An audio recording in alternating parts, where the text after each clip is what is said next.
Welcome back to 101 Questions that Church Planters Ask. I'm your host, Danny Parmelee, and today we're answering the questions, do mailers still work? And to even help us, we've got a special guest with us today. Tim, why don't you go ahead and introduce yourself and let us know a little bit about yourself. Yeah, sure. Say my name is Tim Speweik. Work for a company called Outreach, based out of Colorado Springs, Colorado. I work remotely out of Toledo, Ohio, so on the East Coast side of things. Married, we have 12 children, married just 30 years this July, 12 children, and we have 8 grandchildren, so we've been producing like rabbits. It's been a lot of fun. And in the church world, I've been a children's pastor, youth pastor in the past, and I've been in church marketing for probably about 27 years now, and I've assisted in over 1,200 church plants in the U.S. Wow, that's amazing. Well, we are so thankful to have you joining us today. And those of you that are regular listeners might be like, well, wait a minute. I recognize that name, Outreach.com. They're one of your sponsors of the podcast. And so full disclaimer, they are, but understand that this is not a sales pitch. Tim's actually joining us to just kind of give us a little bit of a behind the scenes look. And of course, as we mention Outreach.com all the time as a sponsor, they actually give our listeners things. So if you haven't heard about that yet, or this is your first one that you're listening to, you can head over to churchplantersask.com/free stuff. And you can get over $1,000 worth of free marketing things, no strings attached. And Tim or someone from his team will be able to do that. But today, it's not a sales pitch. We're going to be talking about mailers, which in a world dominated by digital communication, the idea of using physical mailers might seem a bit antiquated to many, pastors and church leaders. There's actually a prevalent belief that, maybe mailers don't work anymore and they're a relic of the past and kind of, overshadowed by the immediacy of digital marketing. However, I'm here to challenge that notion and to show how mailers work, when they're done right, type of thing. So, Tim, just in your in your conversations, have you heard that sentiment as well? Like, hey, just this concern that mailers no longer work. Yeah, that's a great statement. I've been in the industry, like I said, for over 20 years, and so back in the day, 20, 25 years ago, that was the only real form of marketing that was really used. Yeah. Social media didn't exist back then. The internet really wasn't even around back then. So mailers were a great way and a most effective way to reach people. And but over time, we see different types of marketing hit, and it comes and goes. Mailers have kind of hit a peak, then it kind of tail back, and they hit a peak. And then when social media came on, it was like everybody's like abandoned mailers. Hey, we're all doing social media all in, And so, and that is a super effective tool. And mailers did take a back seat for quite a while. But yes, mailers are still very, very effective today. I mean, you can even think of Fortune 500 companies that are using it. If you're familiar with Kroger or the NFL, FanDuel, I get these in my mailbox. Kohl's, Bed Bath & Beyond before they went out, But so super effective yet, and we can go into some more of those details as well. Yeah, and I think this is my critical point, because I have pastors that say mailers don't work, and I'm like, you know what? I absolutely agree with you. Bad mailers don't work, and unfortunately, I see so many bad mailers out there. I actually collect them. Chris Heifel, our other co-host, also collects these bad mailers that we get even from churches, and when we do our workshops, we use them as examples and kind of say like, okay, this person or this church just wasted money because they're not communicating, what they think that they're communicating. And so what makes an effective mailer? I would say first and foremost, creativity is key. So a good mailer, it stands out, it captures attention, it piques interest. It's not about putting information on paper. It's about telling a story, evoking an emotion, providing a clear call to action. So think of the mailer almost like this mini sermon that reaches people right where they are in their homes. It should reflect really like the heart and the soul of the church, showcasing, unique community and inviting others to be part of it. So consider this. When someone receives a beautifully designed mailer that speaks, to their needs and interests, it makes an impression. So maybe it's a heartfelt message, a captivating image, preferably both. Whatever it is, it should resonate with the recipient on a personal level. So this kind of connection is the one that kind of like transforms it from like a piece of junk mail into a valuable message. So I'll go as far as to say, to kind of like think of your mailer almost as a piece of art. So don't use up that precious space and attention, with information. So one of the little secrets that I say, is the purpose of your mailer isn't to get them to walk through the doors of the church. So rarely does someone, get a mailer and then all of a sudden they go to church. But you're trying to just get enough intrigue and interest to take them to the next step, which is usually the website. Now, the reason why I say that that's important is then you feel this less pressure of, here's the sermon series, here's, every service time, here's, the address and the map and the da-da-da-da-da. Instead, if you can just capture their attention with, again, a creative, bold picture, bold message, question, that creativity part of it, just enough that they take it and they take that next step to go to the website to be able to do it. So, but beyond creativity, and this is, Tim, where I'm going to want you to chime in quite a bit, is the area of kind of targeting and timing.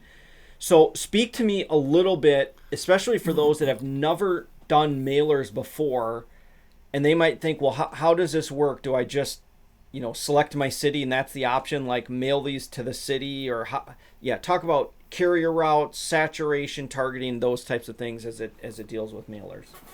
Sure. Thanks, Danny. And I think that you absolutely nailed it to begin with. You've got to have an effective piece in order to get a good response off of it, right? And I wanted to also quickly mention that, there's less competition in our mailbox than there ever has been before. If you think about it, everybody's doing their bills online. So there's less competition now. So your piece is going to stand out a lot more. But like you said, that piece has to be effective. It's got to have right pieces on it. You just don't throw something out there. You make sure you have your website on there. You have to use some bullet points, a quick felt need like you mentioned. And then that will gain, and you want to have an oversized piece so that you're gaining attention in the mailbox. So for timing on all of that, and choosing where is that reach going to be, all determined by about a few different things. One is, how far of a reach do you want to go out? You want to be within a 20-minute drive. If you go out beyond that, you're going to lose effectiveness, right? So the other thing is budget, obviously, and then how many can your venue hold? So the size and scope of the mailer totally depends on those things. Obviously, your budget, your size, the scope that you want to do with it, with your money, and then how far that reaches. But then the list that you're going after also comes into play there. So 90% of what we do with mailers is usually a saturation. So what that means is that it's everybody will typically go out from a venue and go out 5 miles, 10 miles, whatever it might be, to reach the number and the budget effectively. We show everybody an aerial view map so they'll know exactly where they're going to go. And it's customizable too, so that you can take away from some areas here if maybe there's a perceived barrier that won't come over from that side of the expressway, or maybe there's a physical barrier like a lake that you can bounce around or something like that. But in a saturation, you do get demographic information, like when you're looking at it, you get household income, home values, percentage of homes with children in it, so that you can go in and select or deselect a postal carrier route. A postal carrier route carries about 500, roughly, give or take, on a postal carrier route's number is about how many routes he's doing, and so you can select and deselect by postal carrier route. That's saturation. The other formal way of doing it is called what's demographic mailing, where if you went in and you said, hey, I need households with young families with children ages 0 through 10, whatever, but you can select those. Or if I need them to own a pet, it's unbelievable the amount of demographics that we can go after and capture. But that list is going to cost you more money because you're getting a more specified list, and it's going to drive your postage rate up a little bit more because you are no longer saturating. When you saturate, you are driving your postage level to the lowest level possible. When you are doing a demographic, you're kind of doing a little bit more shotgun, but you're being more specific with whom the target that you're going after. Yeah. Do you suggest one of those over the other? So like with saturation, like you said, you're going to get more, but you're going to have more that, maybe aren't going to end up ever showing up at your church type of thing. Or when do you kind of make that decision to say, hey, you know what, pay a little extra money so more of them go in the trash, but you're still reaching as many? Yeah, so good question. So typically, certainly when you're launching a church, you want the whole community to know that you're there, right? So you are casting a wide net and capturing and gaining as much attention as possible, because guess what? You're right. Maybe that person isn't going to come, but maybe they know somebody that needs that card that could come. Could be a grandparent that wants to get a grandson or something like that into the church. So anyways, when you're doing a launch, you typically are doing this large saturation mailer and just getting everybody in the community to know that you are a church for that community. So that's why it's important. Once you get established and you're going along, and say you have a certain message series, maybe you want to just target maybe a single parents moms or something that have like children. that. Yeah. Something Yeah. Yes. So that's that's awesome. the difference between the two. I know this is getting really granular, but with saturation, can you still deselect businesses so that you're not just sending it to business, but that it's only hitting residential homes? Yeah, absolutely. Actually, all the lists we do, they never include businesses. And then some pastors will opt in or out of multi-family dwelling units, meaning apartments. Those kind of things can be pulled out. Campers could be pulled out. And if you just want single-family home units, you can just go after that. Yeah. Yeah. Okay, that's great. One of the things I think too with marketing, even as we're discussing this today, is I'm definitely not against using social media and digital marketing. As a matter of fact, I think that there are tons of advantages. So it's not an either or, but instead it's seeing that mailers are part of it as kind of a larger, as you back up and look at your larger strategy, that you're doing both physical, print, and digital together. So in marketing, there's the rule of 7, which suggests that a prospect needs to hear or see your message at least 7 times before they take action. So integrating a mailer with other marketing channels, you create these multiple touch points that reinforce your message and increase the likelihood of engagement. And I know that for us, that was kind of that was a learning experience. I was excited when we did our first mailer, and I had the team, I can't remember, set out like extra 50 or 100 chairs. And I don't think we got one person after our mailer. And so I was like, oh my goodness, this didn't work. But what I found is that people trickled in over time. And like our best story was that someone 18 months after we sent out a mailer physically walked into the church because it was one of those creative ones where it was like you're going through a hard time, yada yada. And they had put it up on their fridge, pinned it up there, and it took them 18 months to be able to walk through the door. The other thing is we would have people on our Connect cards. How did you hear about the church? I would say 80% of our people wrote on there a friend. So everyone would say, oh, see, it's only word of mouth. Word of mouth is really the only. But you ask a couple follow-up questions and they'll be like, oh, well, I heard it from my neighbor who invited me, but I also saw the billboard. I had the opportunity to get the postcard, saw it on social media or whatever. So there's these multiple things. And this is really helpful as you talk to your church and your church plant to say marketing never replaces evangelism. Marketing never replaces the invitation, but instead it's really setting you up so that by the time you invite, they've already been, exposed a number of times. So bringing this back, Tim, one of the questions I want to ask you, because I know there's different schools of thought on it. If someone has a specific budget, are they better to do 100,000 mailers one time or to do three mailers of 33,000 a piece. Now I know it's but you kind of get the question I'm asking. Do you go for this massive one, or are you better at doing multiple? Great question. I'll back up just a second, Danny. Yep. I think I wanted to agree with you that, one thing that mailers have that social media does not have, and what you said was shelf life. They'll hang around. It's a piece that can hang out, and at some point they come in. I've heard so many testimonies about people coming in, like you said, a year, 6 months, couple months later coming in. So, mailers are not a silver bullet, but like you said, they need to be tied in with the social media. They need to be tied in with the community involvement, servant evangelism. And the mailer is what hits right before the event. So everything else that you did to create awareness helps that mailer become way more effective because you have invested in your community. So when you say, hey, well, how many should I do? Should I do 1, 2, 3, or 4? Well, it depends. I always go back to the pastor and say, what kind of push did you get into the community? What kind of awareness did you create for this event? If you feel that you didn't do very good, then maybe a couple mailers make sense.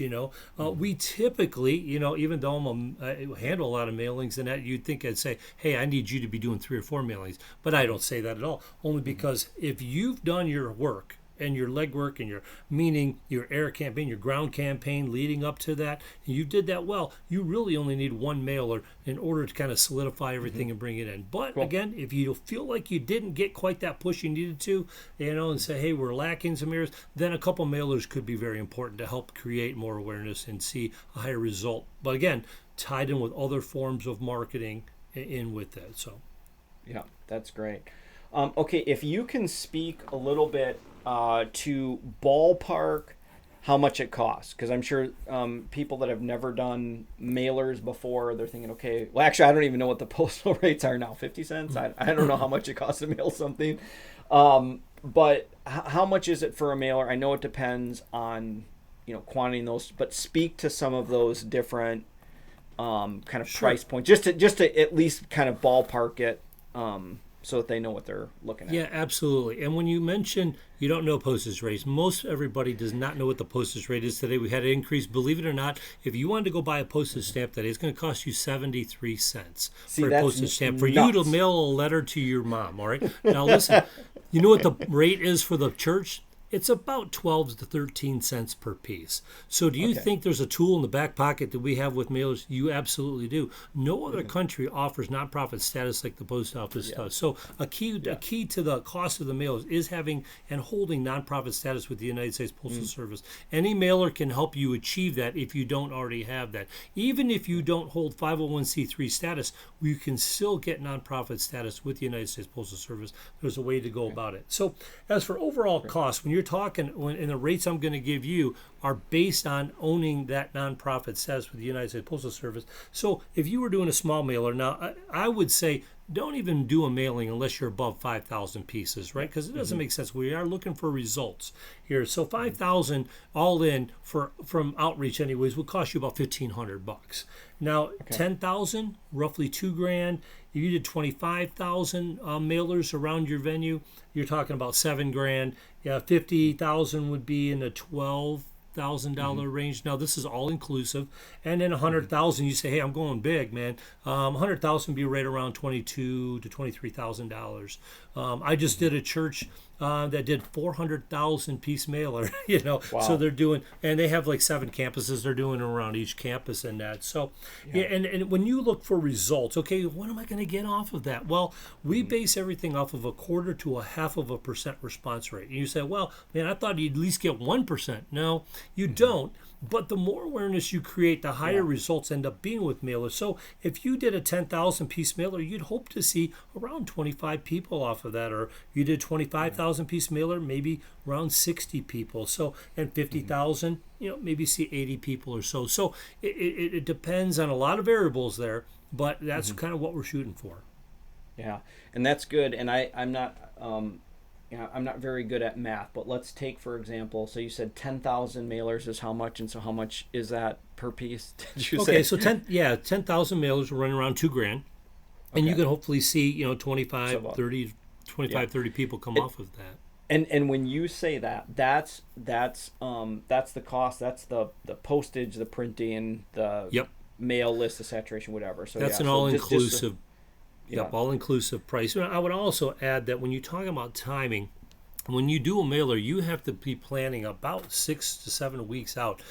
A mail house is going to need your design and your payment about a month ahead of time, because if you think about it, that any mail house is going to need a couple weeks to get them printed, and then we ship them 2 weeks prior to the event so that they hit kind of that 5 to 10 day window prior to that event. That we've kind of found that to be the sweet spot. Now you may be in a part of the country that says, I need them to hit closer, or I need them to plan a little bit more. And sometimes like Christmas and Easter, we will send them a little earlier because people are planning that a little bit more. But typically on a launch or a typical mailer for a church, people around your community, they're not planning on coming into your church that Sunday. So we always want it to be that's this weekend kind of a gig, is to be top of mind and have a call to action right away.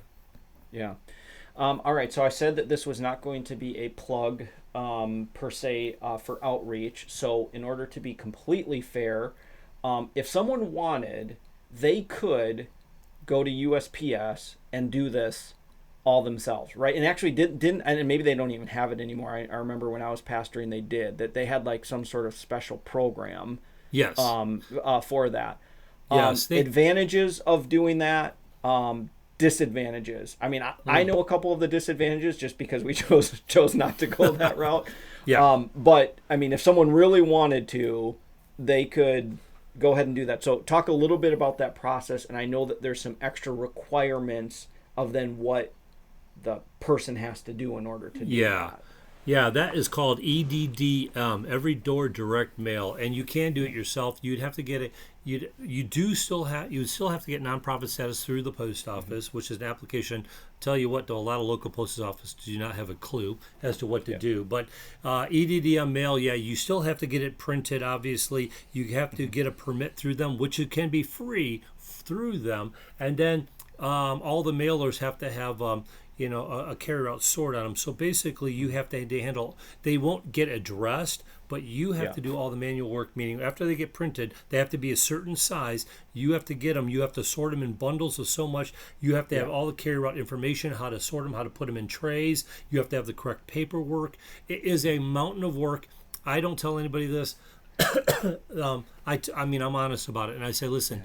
That is a mountain of work. Unless you've got somebody that works for the post office or has had experience with it, you don't have the time, the energy to mess with it. The extra few bucks that you get for a mail house to produce that is well beyond worth it. I've had somebody tell me, hey, I ran a Fortune 500 company.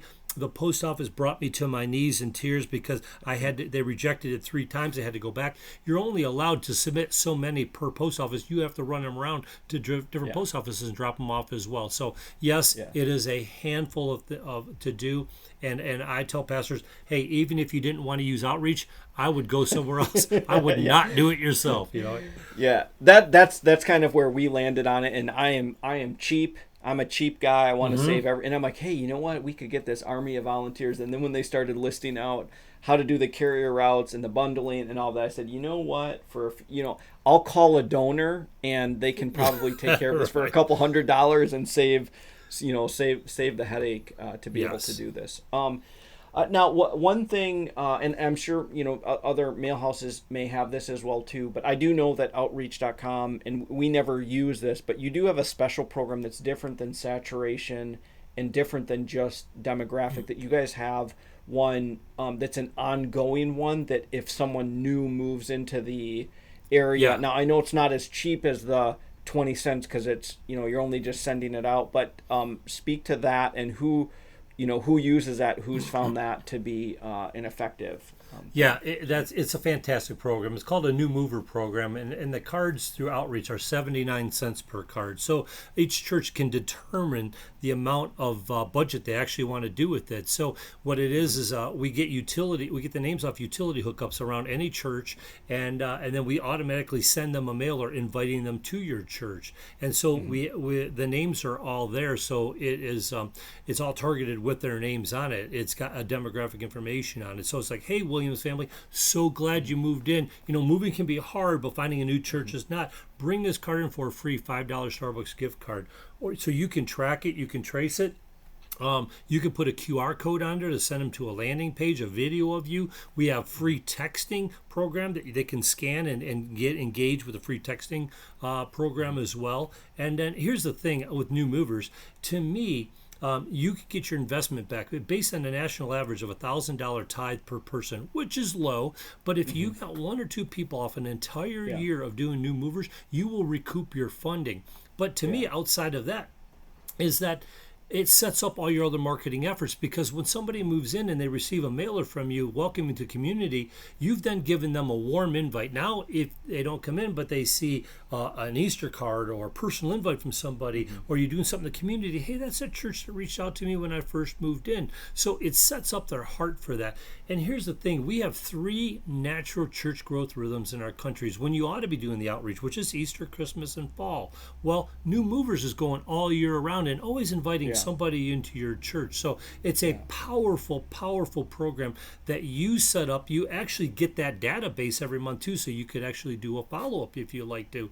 And it just sets up all your other marketing efforts, and you don't need high results, and yet it is a very effective tool to reach those who just moved in your community, introduce them to your church.